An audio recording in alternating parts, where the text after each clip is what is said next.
Thank you, Michael and Derek, for having me. I'm really excited to be part of this symposium. I appreciate the break. That was very nice. I think I just have really bad luck, but thanks everyone for sticking it out. So today I'm going to switch gears a little bit and talk about novel refinements and applications of the marijuana purchase task. And some of the speakers have alluded to this. There are some intricacies with assessing demand for cannabis that are a little bit more complex than some of the other substances that we've discussed. So I'm looking forward to talking about that with you all today. So I'll start the talk giving a little bit of an overview about cannabis and legalization in the United States and regulating the retail market. I'll talk about what has been done in previous work assessing cannabis demand using the MPT. And then I want to move on to talking about qualitative methods in general and how they can be used to improve and develop behavioral economic measures as well as other measures. I'll talk about the qualitative work that I've done on the marijuana purchase task, including focus groups, individual and cognitive interviews to improve that measure. And then I'll end with some conclusions and some implications and future directions. All right, so currently, cannabis is one of the most used substances that has this unusual mixed illicit status, right? So it's legal for, at different levels in different states and globally. And then in some states, it's still completely illegal to purchase and use. So it has this mixed illicit status. About 40% of current individuals who use cannabis do cite regular use. So this means that they're using at least 20 days in the past month.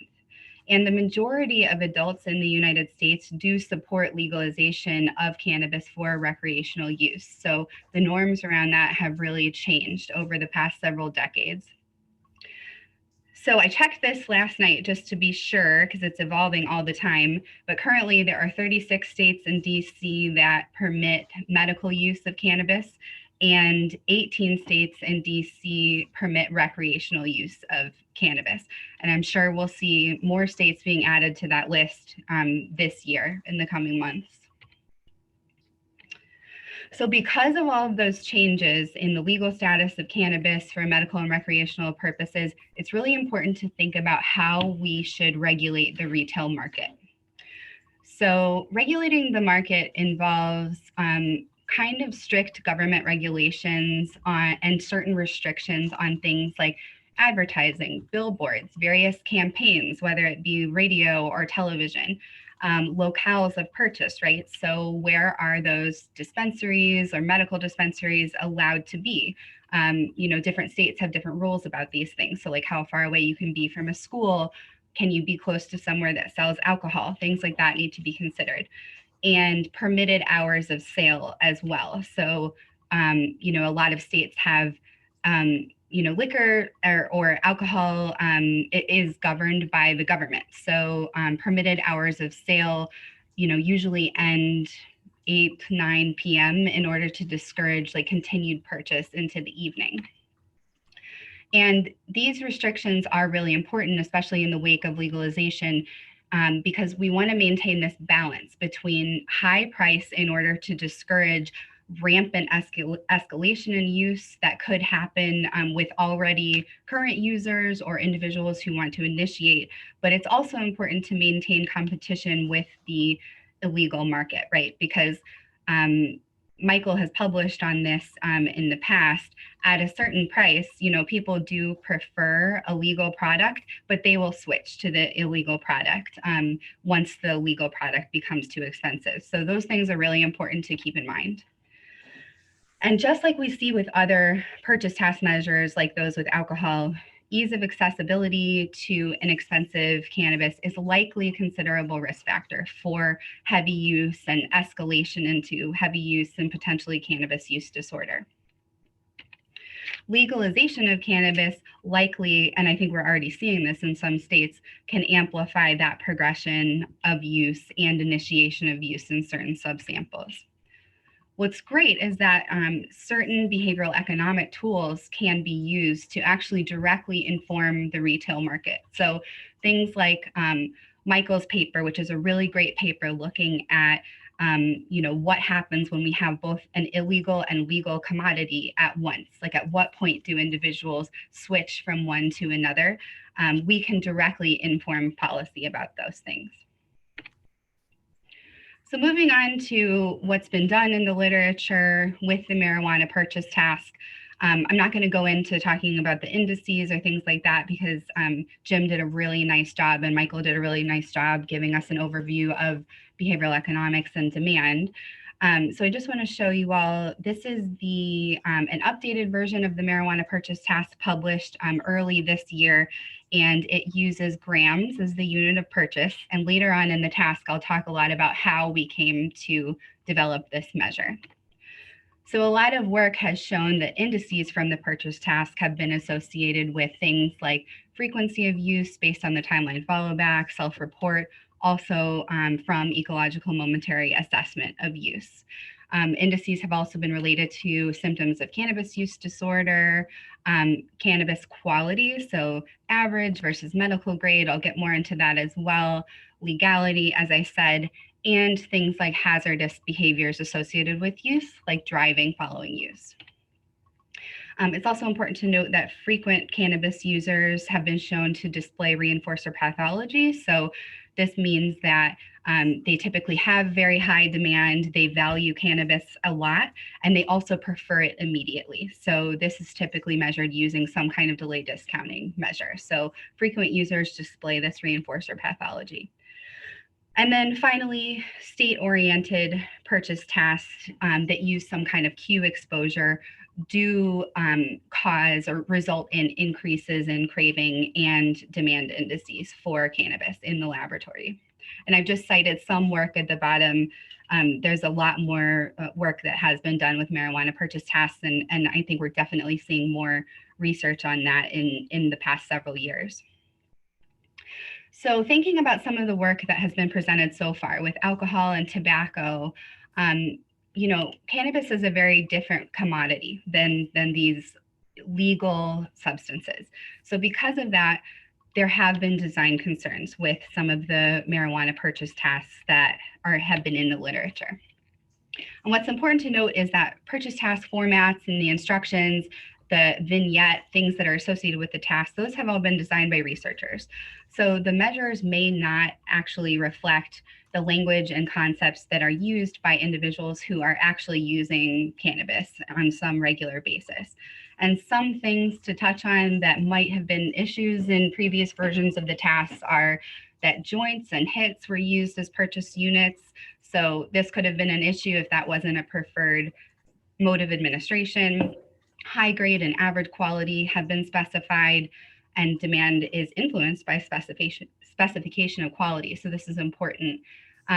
Different measures have used a typical day as the task time frame, which may not apply for cannabis use episodes. We typically say that you can't stockpile, and this is very problematic for cannabis because, as you'll see shortly, individuals who use cannabis do tend to purchase in bulk. And then no sharing with others. And this is also potentially problematic because a lot of cannabis users do tend to share. And that makes it difficult for them to tell us how much they want to purchase to use at a time when they're like always sharing with several friends. Things like that can complicate the measure. So because of that, qualitative techniques are really well suited for developing these measures and refining them, because we can do a really good job of revealing like whether or not the participants are actually understanding the instructions. We can use the right language in the instruments that subsamples are actually using to talk about these substances and behaviors associated with them. And we can also highlight some more multifaceted concepts that might not be reflected in current purchase tasks that we have right now. And as I've said, quantification of cannabis use is very difficult, and it is likely influenced by a host of variables, including consequences, availability, strain, and administration mode. All of these things likely impact demand. All right, so I'm going to switch gears and talk a little bit more generally about using qualitative methods in research. So first of all, what is qualitative research? So scientific research in general typically seeks to answer some kind of research question, right? So we're always wanting to answer our question of interest. And in order to do that, we systematically use these predefined procedures to do that. They're predefined. We do it in the same way for every participant. We collect evidence, we collect data, and we produce results. And typically, those findings or those results are applicable beyond the immediate study boundaries. So we usually have implications of our work, they apply to other subsamples, and so that's kind of scientific research.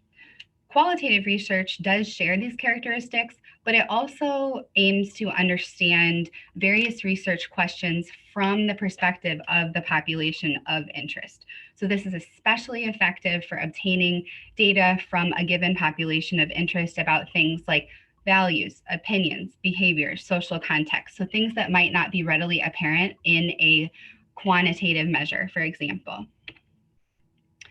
What kinds of things can we learn from qualitative research? So there are many strengths to qualitative research.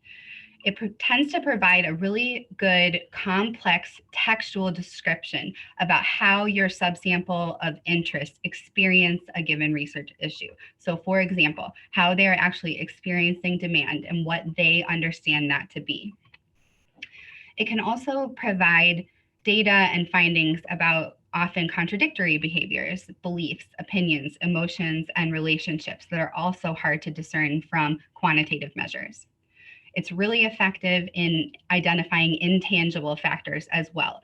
And those factors might be playing a role in your research question, but it's just not readily apparent because you're not asking about it. So your participant is not going to be telling you about it.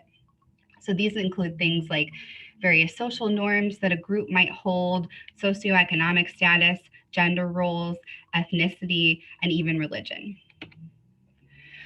So in mixed methods designs, so these would be designs that use both qualitative and quantitative methods. We can use qualitative data to aid in our interpretation of the quantitative data. And it really gives us a better understanding of the answer to our research question and the various complexities that might be associated with it. So I just wanted to touch on some more of the common qualitative methods. There are others, but these are some of the ones that I have used. So each method is really well suited for obtaining different kinds of data. Focus groups are really great for getting data on group norms, generating more of a broad overview of research interests or research issues for a given group or subgroup. It's really great to have the participants kind of play off of each other and give agreement or disagreement based on what certain people are saying. So really good for a broad overview.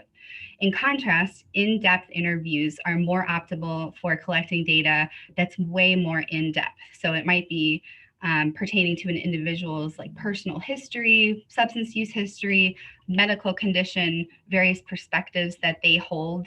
And these are really good for sensitive topics that an individual might not be comfortable talking about in like a focus group setting. And then we have cognitive interviews. So these are really great because you can develop a measure and give it to an individual to fill out in front of you.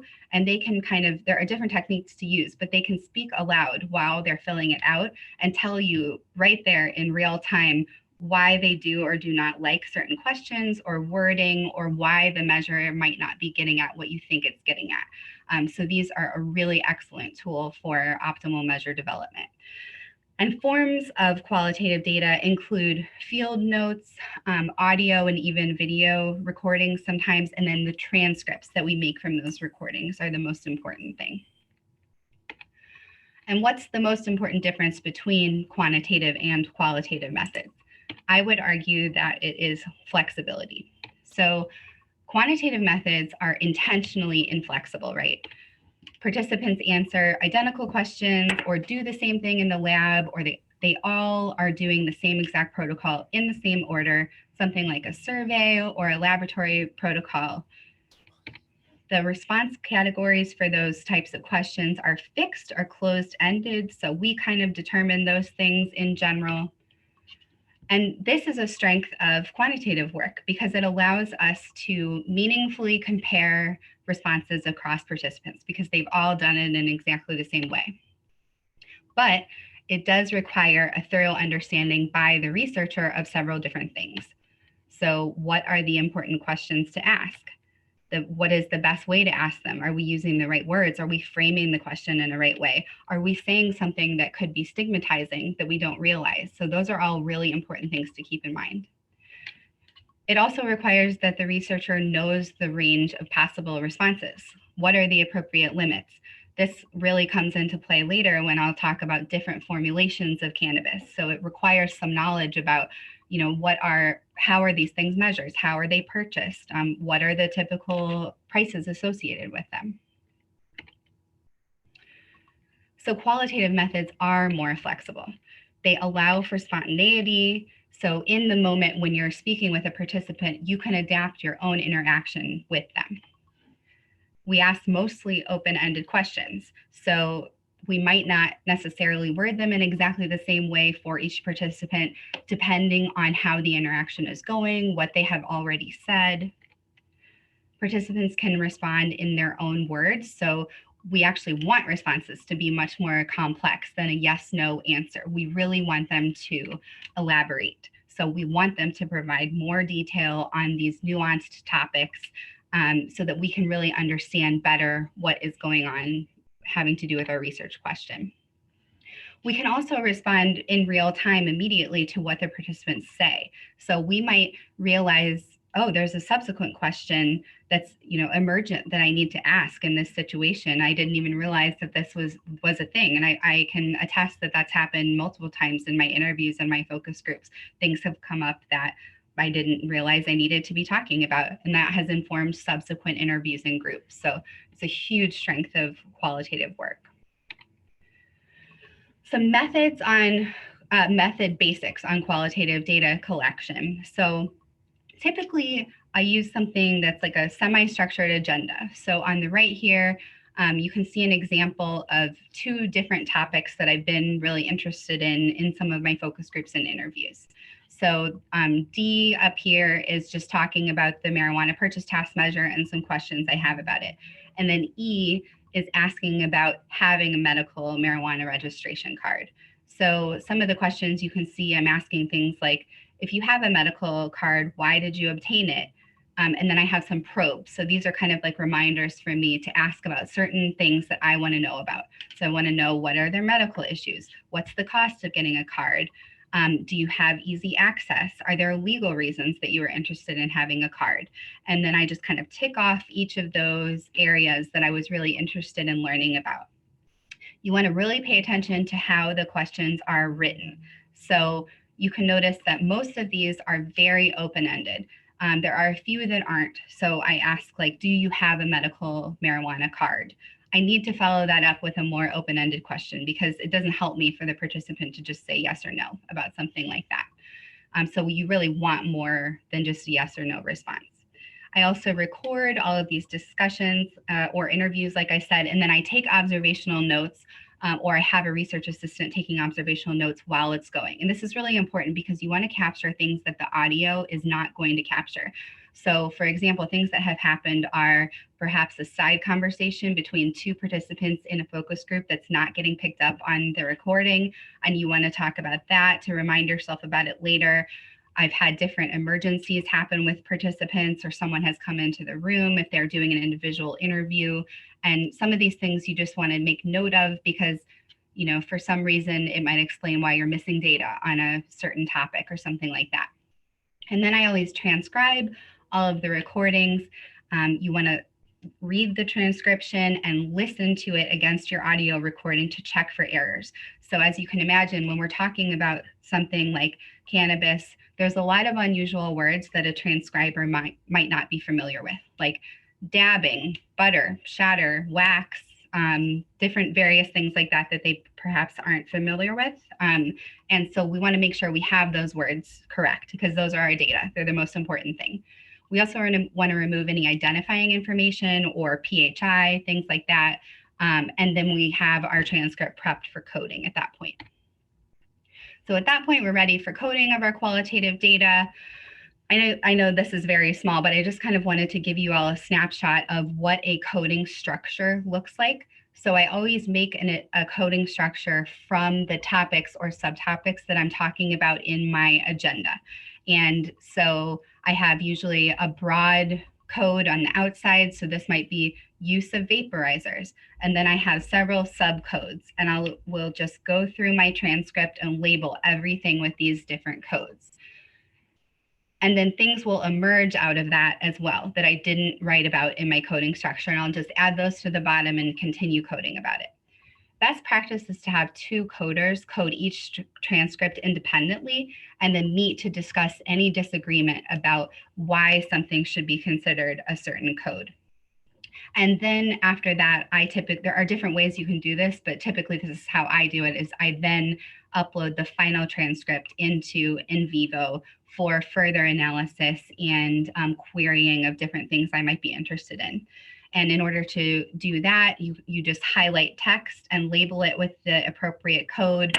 And then NVivo is wonderful. It will pull all of that out for you later. So if I'm interested in vaporization, I just tell NVivo to do that, and it will pull out all of my codes having to do with vaporization. We group the topics for interpretation and identification of themes within the data, and then I select quotes that are really representative of each theme. And here you want to be really careful to select things that are showing everything about the topic. So not just what you want the data to say, but just everything that the participants happen to be saying about it. And before I move on to the next thing, I just want to note that I'm really happy to collaborate on work having to do with using qualitative methods. If anyone is interested in implementing this to work a little bit more to refine their measures, please feel free to contact me. I have different resources and I can go more into depth about how to do these things. So please feel free to do that. All right, so now I want to talk about the qualitative work that I've done on the marijuana purchase task, and I'll go through some focus groups, individual interviews, and cognitive interviews. All right, so first beginning with my focus group sample. I've talked about this in some other presentations before, so I've cut this down a bit, but I did want to touch on what I did. So my focus groups included individuals 18 to 50 years of age. They were fairly regular cannabis users, at least twice a week. They purchased at least twice in the past month because I was really interested in purchasing behaviors. For the focus groups, they were not a medical marijuana registration card holder and not treatment seeking. So I did 5 groups, 6 to 7 participants per group. Total sample size was 31, 28% female. Fairly good ethnic and racial distribution, and median annual household income between 40 and about 50,000 per year.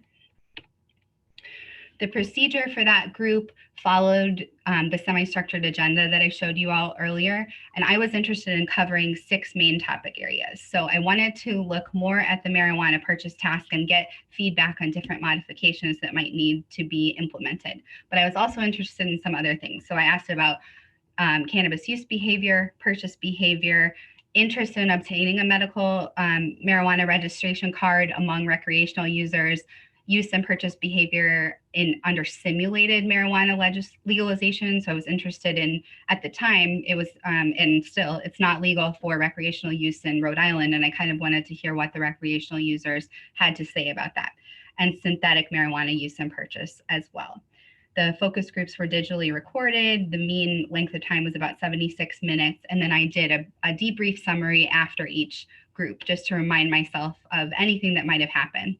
And at the bottom here, I have several different manuscripts published or in prep that come from those different topic areas. Then we were ready to analyze the data. So this is specifically about the MPT data. I created an executive summary of each focus group. As I said, I did an audio review of the MPT section of the recording, and then I had a research assistant summarize those topics who was not going to be involved in any decisions regarding changes to the MPT. We selected really good representative quotes, and then I met with my entire research team to review the summaries, and we made a list of MPT-related concerns in order to refine the MPT.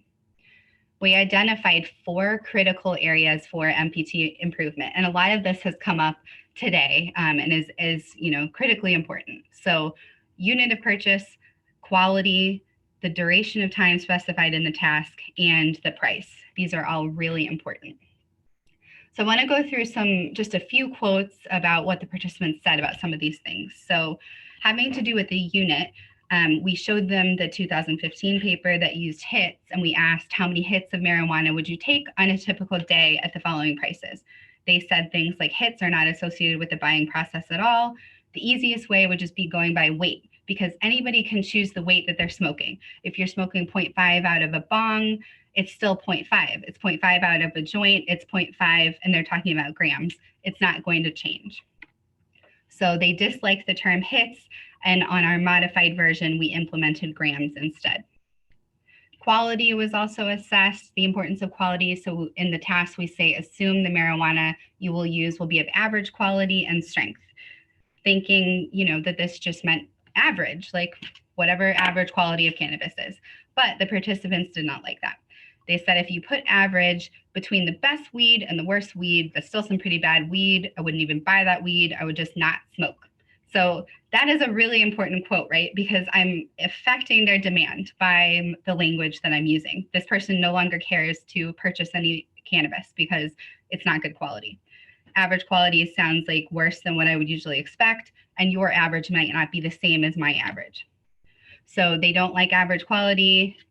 They tend to purchase higher quality, but really what we needed to do is specify individualized quality of purchase. So saying, assume this is of the quality that you typically use, which maps on much better to alcohol purchase tasks and cigarette purchase tasks. Then we come to price.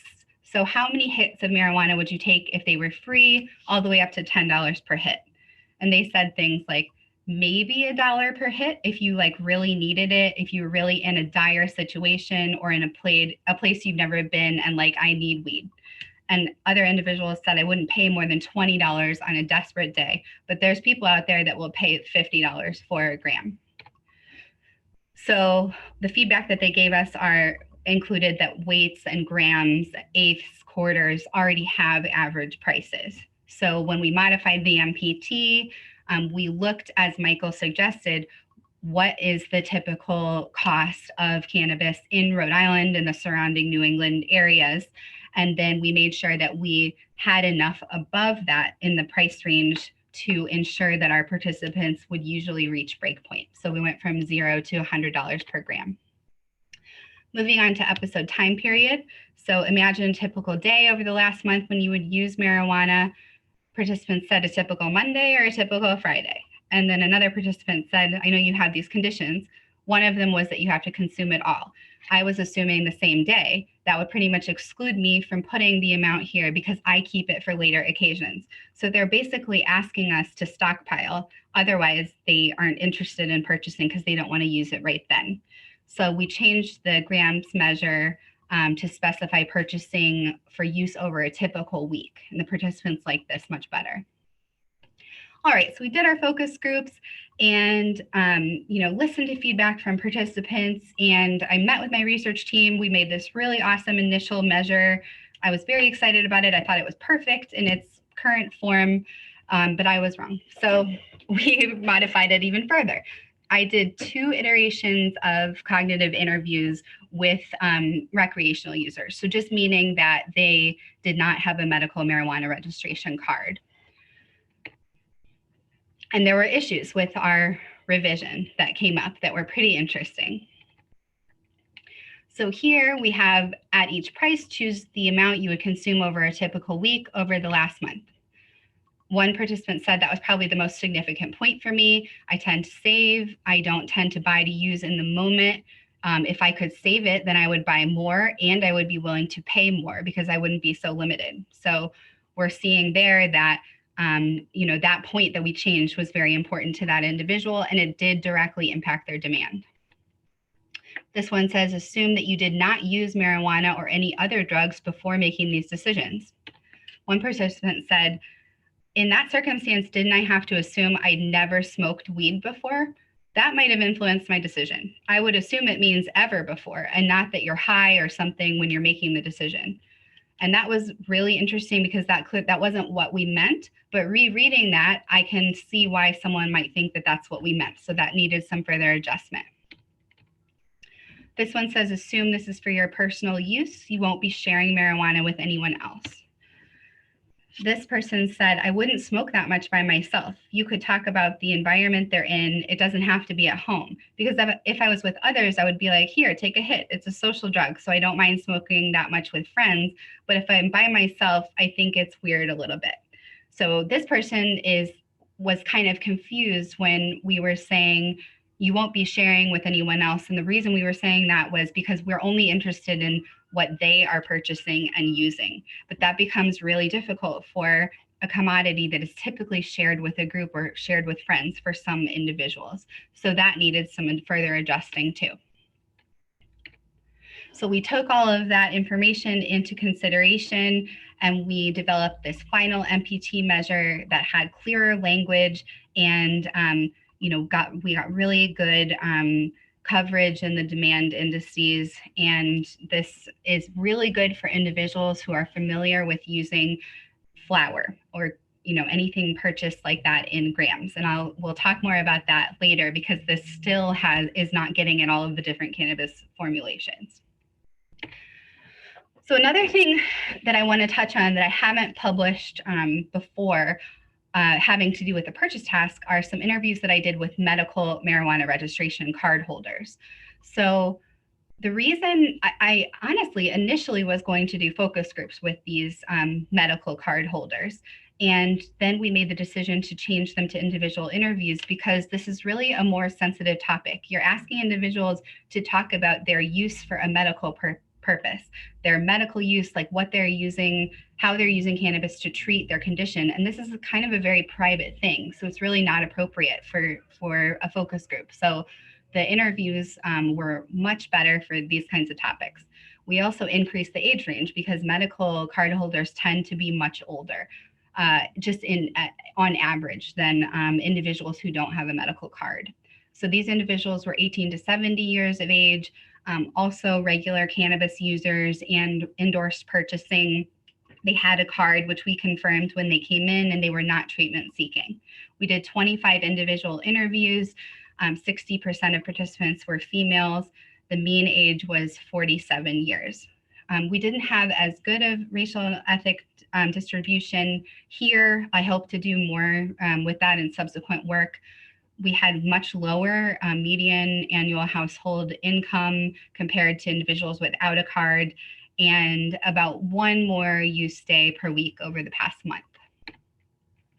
All right, so I want to show you guys some interesting quotes that came out of these interviews that I haven't published before. So use of hits as a purchase unit for medical users. Nobody thinks like that. Nobody talks in that terminology. It's like counting grains of sand in a bowl. And I really loved that depiction of this and why it's not a good method to ask about hits. Another participant said, I didn't like that. I don't want to pay by the hit. If you're paying by the hit, it's getting expensive. That's ridiculous. You should be able to grow it yourself. The marijuana is going to wear off sooner or later. It wouldn't be feasible for me because my pain's going to show up later. When it comes down to hits, they're not looking at it that way. They're thinking a hit wouldn't be enough to medicate. So these are all things, these are all reasons why demand may be different for certain subgroups than other subgroups. And I'm planning to publish this eventually. I did get marijuana purchase task data from all of these individuals, but it looks really strange. And I can't do the normal analyses on it. So I may do some kind of commentary, and I'll talk more about that in a minute. There's a lot of impact of use for medical purposes on breakpoint. So individuals said, if you're looking at this from a recreational standpoint, this would make more sense. But from a medical standpoint, I hate to say, if you needed your Vicodin, it doesn't matter what category it falls in, you need it, and you'll find some way of getting it. And if I can't afford this one, I'm going to go to the black market and get that one. Another participant said, it's pretty hard to say at what point I would not pay. Previous to starting medical marijuana, I was taking upward of 8 to 10 prescription medications. The cost of that was a lot. There really isn't a limit on what I would be willing to pay for medical marijuana just because it works. And I'm going to consume my cannabis no matter what the price would be. But for someone who grows their own or produces inexpensively as possible, no, it probably wouldn't make sense. And in the data itself, I was seeing things like constant demand. So individuals wanted things like 10 hits at every single price, and they weren't reaching breakpoint. And when I asked them about it, they said, it doesn't matter to me what the cost is. My medication is my medication, and I'm willing to pay whatever it is. I know how much I need, and it doesn't matter how expensive it is. So that just makes demand analyses more difficult, which I think Derek will talk a little bit about later. So impact of formulation preference on demand. I think that for someone who only uses it in an edible or tincture form, it's a little confusing because a dose doesn't really equate to a hit. A hit, 3 hits might be 1 edible dose. So that's what I was trying to think of. What symptom relief would an edible feel? And then try to equate that into the symptom relief of how many hits when I do use a bong or a vaporizer. So I would say if I'm using an edible to get that same level of relief, I might take 3 hits. So we're seeing from this person, they're trying to equate the grams or the hits version to what they typically use, which might be an edible or a tincture. And it really doesn't work well, right? We need a different kind of task to get at some of these different formulations. I really liked this quote because it speaks a lot to Jim's work on alternative reinforcers. So this individual said, why don't you ask them what they would give up monthly in order to get their amount? Would they give up Starbucks? Would they give up having food delivered, takeout? Would they give up alcohol or going to a bar? So participants are thinking about things like this when they make decisions about purchasing. There are other difficulties in completing the task for medical card holders. They're telling me things like caregivers who are designated individuals who can grow cannabis for themselves or for other individuals, they give it for free. Some people are paying costs, so it might be $2 a gram, $3 a gram. Some people are paying $8 to $10 a gram. And if you're in this literature, you probably are aware that those are extremely inexpensive prices for a cannabis gram. So they're just not, they don't have the same familiarity with what, you know, the street price of cannabis might be. Another individual said, I don't want to have to be paying for it. That's why I grew it outside in the yard. I grew like 3.5 pounds and I saved myself $10,000 at least. Once I grew myself and I've seen how good it came out, I was happy. So why should I be paying all this money? And I saw when I was trying to have these individuals fill out the task, a lot of the time they would just be like, no, that doesn't make sense to me. I grow it. I have it in my basement. I wouldn't pay this. And so even though they technically have demand for cannabis and they have a high value on cannabis, the task was not making sense for them.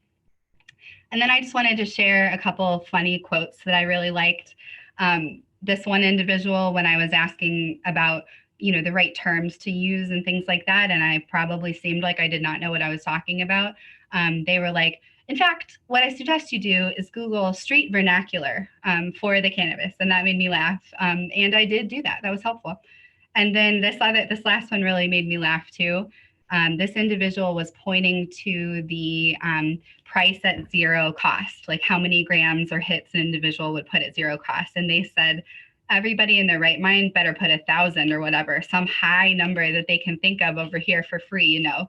And I'm just sitting there like, no, don't do that. I can't put that into Excel. So I know that individuals who work with demand data know that that's commonly an issue.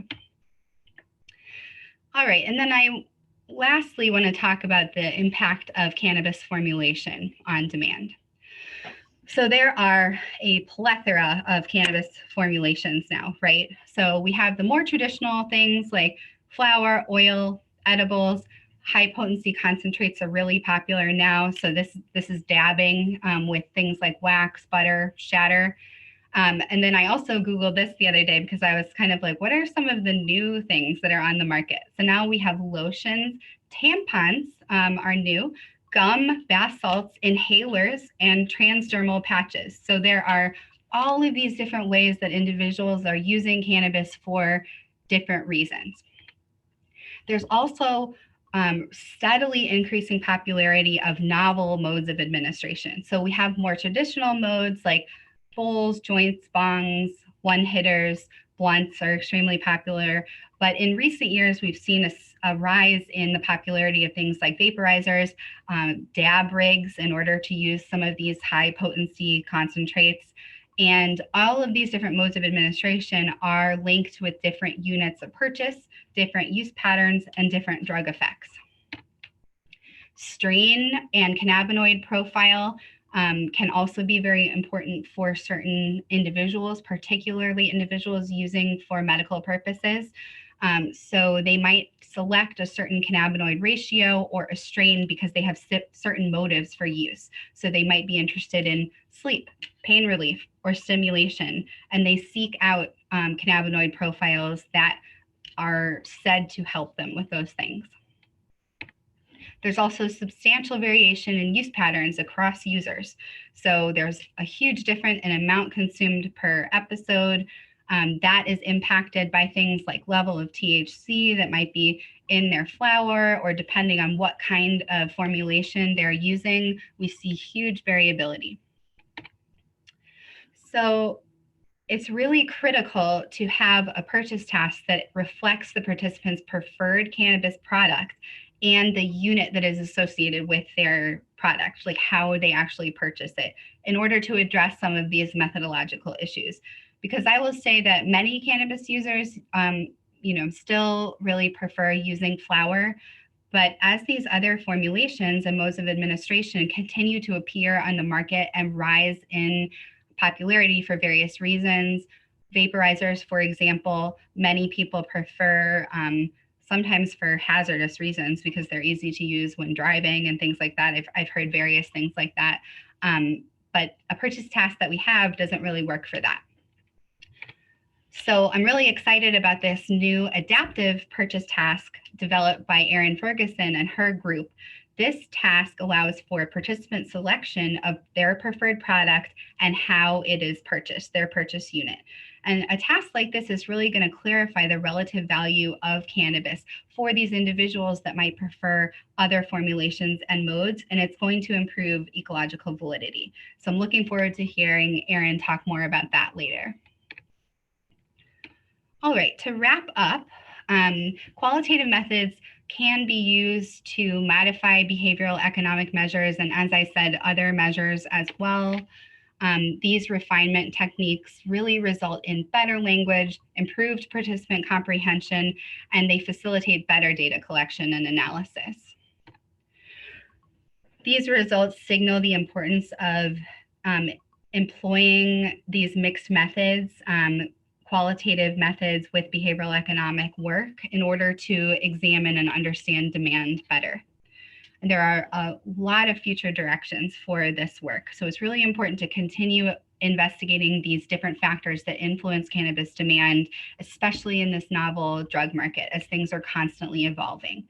So hopefully we'll be able to assess potential for cannabis use disorder pharmacotherapies using various purchase tasks. We can show how demand fluctuates in response to a variety of different manipulations, including cannabinoid profile. Some work on this has been done, stress, pain, co-use with other substances like alcohol and tobacco, the relation between demand for high-risk formulations and consequences. We might hypothesize that consequences could be greater for some of these high-risk formulations like the wax, butter. And then we also might be interested in looking more at substitution. So, Michael's done some really great work on this cross-price elasticity of demand for illegal versus legal cannabis. But we also might be interested in looking at how do things like cannabis substitute for opiates or other medications for these individuals who are using for medical purposes. And with that, I will wrap up. I just want to thank all of my mentors, including my primary mentor, Dr. Jane Metrick, my entire research team, all of my research assistants, and my collaborators, and my funding comes from NIDA. Thank you all very much. Okay, so if you have a question for Liz, please go ahead and put it in the chat, and we will, just to give you a little bit of a heads up so you don't leave this room, we're going to stay in this same room for the next series of